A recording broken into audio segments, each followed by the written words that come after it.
Somewhere in the Amazon right now, a group of fishermen are pulling piranha out of the river, and they're not screaming. They're not losing fingers. They're cooking dinner. For decades, movies have told us piranha strip a cow to bone in under a minute. In reality, most piranha species are way tamer than movies make them out to be. Locals grill them over open fire, and the flesh is described as mild, white, and surprisingly close to snapper. The fear was never really about the fish. It was about the story we told ourselves about the fish. And once you notice that pattern, you start seeing it everywhere.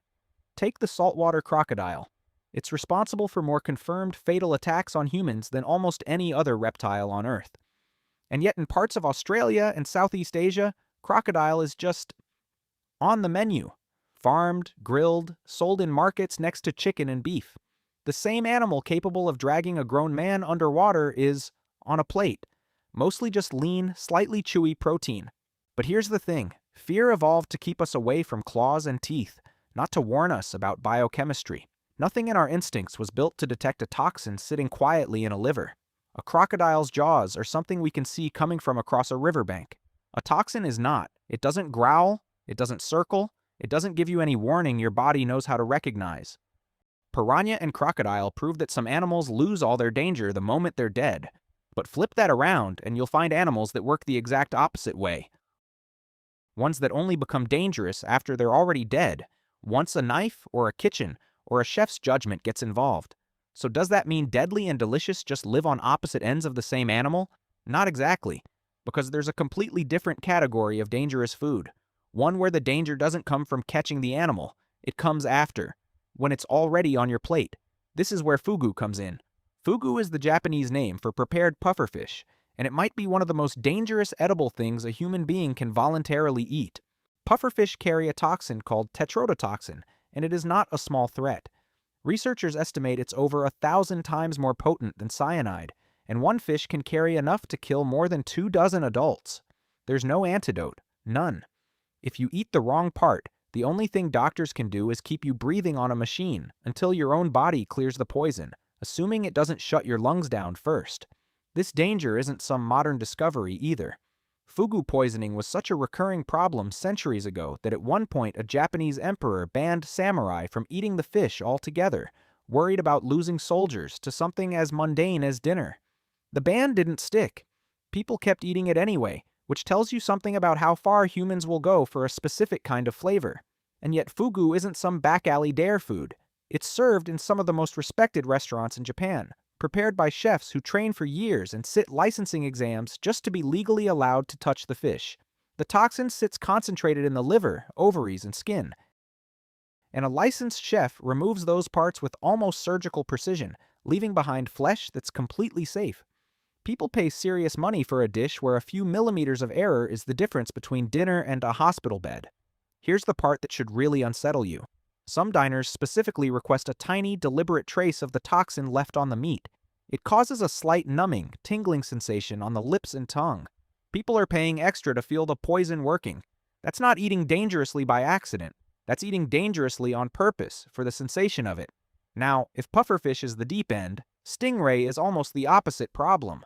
Stingray isn't secretly poisonous once cooked, and honestly, it's not even that hard to prepare safely. The danger is entirely in the tail, a barbed spine loaded with venom that can cause severe pain, nausea, and in rare cases has even proven fatal to humans. Remove that tail before the meat ever reaches a kitchen, and what's left is dense, white flesh that people regularly compare to scallop or crab. The reason stingray deserves a spot on this list isn't really about danger at all. It's about how thoroughly that danger gets erased before the meat ever reaches a plate. Fishmongers cut the tail and barb away as one of the very first steps in processing the animal, long before it ever gets close to a stove. And even in the rare case where a trace of venom survived that process, it wouldn't matter. Stingray venom is protein-based, which means it breaks down completely under heat, the same way an egg white changes the moment it hits a hot pan. In parts of Southeast Asia, grilled stingray wing is street food, served with chili sauce at hawker stalls to people who never think twice about the animal's reputation. So one animal on this list is terrifying to catch but harmless to eat. Another is nearly harmless to catch but genuinely lethal to eat. The next one could be considered a little bit of both. It's the jellyfish, just with a twist involving heat instead of surgery. Certain jellyfish species carry venom potent enough to cause real harm, in rare cases even death, delivered through thousands of microscopic stinging cells along their tentacles. But here's the detail most people don't know. That venom is built out of proteins, and proteins break down under heat. Cook a jellyfish properly and the exact structures that make the sting dangerous simply fall apart. What's left is a jellyfish that can be dried, sliced, and served cold in salads across parts of East Asia, prized specifically for its crunchy, almost cartilage-like texture. So the venom isn't removed by a chef's blade the way it is with fugu. It's undone by chemistry. The same heat that makes a steak edible is quietly dismantling a neurotoxin at the molecular level, and most people eating that salad have no idea that's what just happened on their plate. Which brings us to the one entry on this list where the danger isn't a toxin at all: Sannakji. If you've ever seen a video of a plate of tentacles still visibly moving after being cut, that's this dish: freshly killed octopus, chopped, seasoned with sesame oil, served while the nerve endings are still firing. There's no poison here, no neurotoxin, no venom, nothing that would show up on a toxicology report. The actual danger is mechanical. Those suction cups are still functioning even after death, and if a piece isn't chewed thoroughly, it can attach to the inside of your throat and block your airway. Here's the part worth sitting with. If you've ever had calamari or grilled octopus at a seafood restaurant, you've already eaten this exact animal. You just ate it dead, still, and fully cooked. Sannakji is the same creature, served in a state your nervous system reads as somehow more alarming, even though the meat itself is no more dangerous than the octopus sitting in your fridge right now. So look at what we've actually got here: piranha and crocodile, terrifying reputations built on stories passed down; pufferfish, one of the deadliest foods on the planet, guarded by human skill; stingray, a venomous animal that becomes completely harmless the moment its tail is removed; jellyfish, where cooking quietly rewrites the chemistry of the animal; and Sannakji, proof that danger doesn't always come from where you'd expect.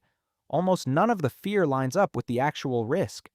The animals we're most afraid to hunt are often very safe to eat, and the ones that look completely harmless on a plate are sometimes the ones capable of killing us. Which raises a strange question. How much of what we consider too dangerous to eat is really about the food, and how much of it is just about how the story gets told? What's strange is that none of this is really an accident anymore.